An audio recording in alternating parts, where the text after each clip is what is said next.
Live to the CME Group in Chicago. Larry Shover from SFG Alternatives joining us. Larry, always great to see you. Thanks for your time. A bit of a recovery seen today after the pullback of the past few weeks.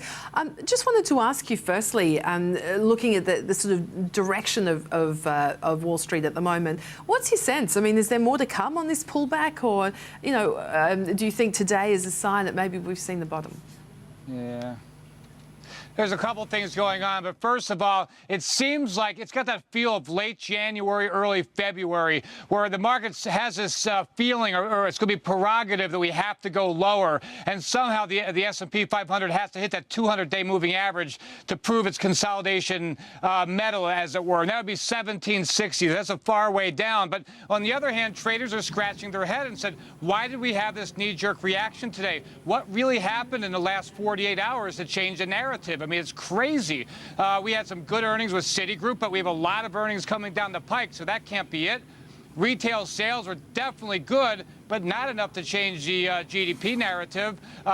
We heard nothing out of Europe other than the same recycled rhetoric.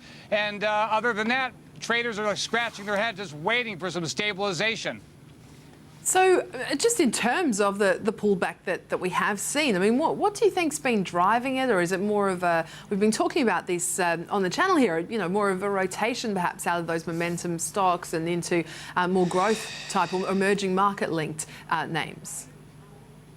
Yeah, for me, I think it's that whole battle between growth and momentum. And I mean, some of the stocks that were being sold off, the biotech, internet, the cloud computing, I mean, they had astronomical multiples. I mean, so at some point, what goes up must come down. I mean, the S&P 500 as a broad indicator right now is 15.5 times if you assume $118, $120 per share. That's not expensive. It's not cheap either, but some of these other stocks, people just started getting nervous and selling them. So I think the takeaway is traders are waiting to see if we see some type of spreading of that, if we're just going to start seeing some wholesale selling. But today was a good indicator that we won't anytime soon. Okay, so just in terms of the economic data you mentioned there, the retail sales better than expected. So you weren't totally convinced that means that we're going to see an acceleration in growth in the second quarter?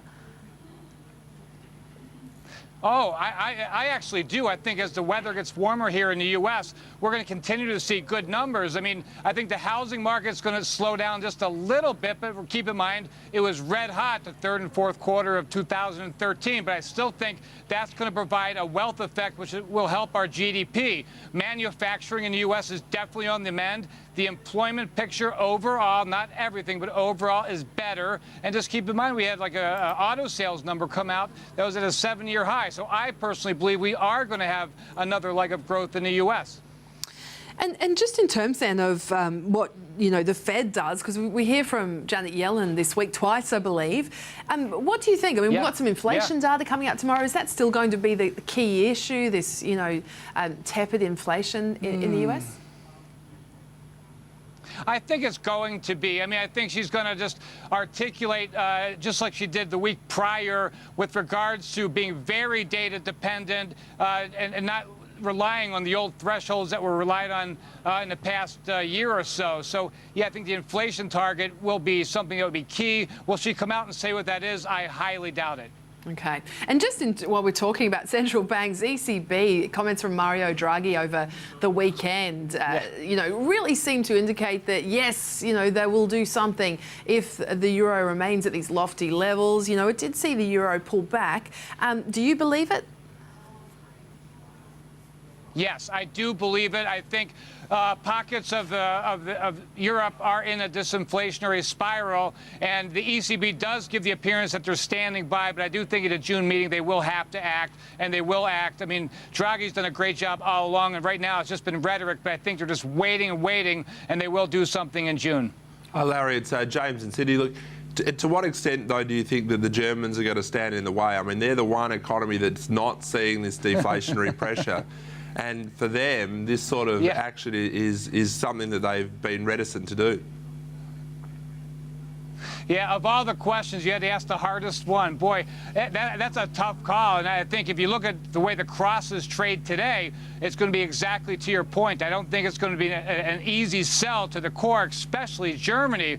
But when you look at the overall picture, I think at some point they're going to have to continually give concessions, which is funny because this is one country that never wanted the euro to begin with. I mean, it's interesting because at the same time, you've also got a lot of assistance coming for the periphery in terms of these bond issues. I think the Greek bond issue this last week was quite remarkable in that sense, and it suggests actually there's some way to go. The financing burden for a lot of these economies is easing through the market. Yeah, no, you hit the nail on the head. You're spot on. But I do think that when you look at the markets, you look at the short rates, the OIS rate right now, it is implying that the ECB is going to act. And I mean, the euro was all the better for it today. I mean, it wasn't a big mover today, and it's not the last time I looked at it. So how are you investing then, Larry, at the moment, given this, you know, uncertainty over what or when or if the ECB acts, and also, I mean, the Bank of Japan too, disappointment that there was no, you know, extra stimulus coming despite the hike in the sales tax there too?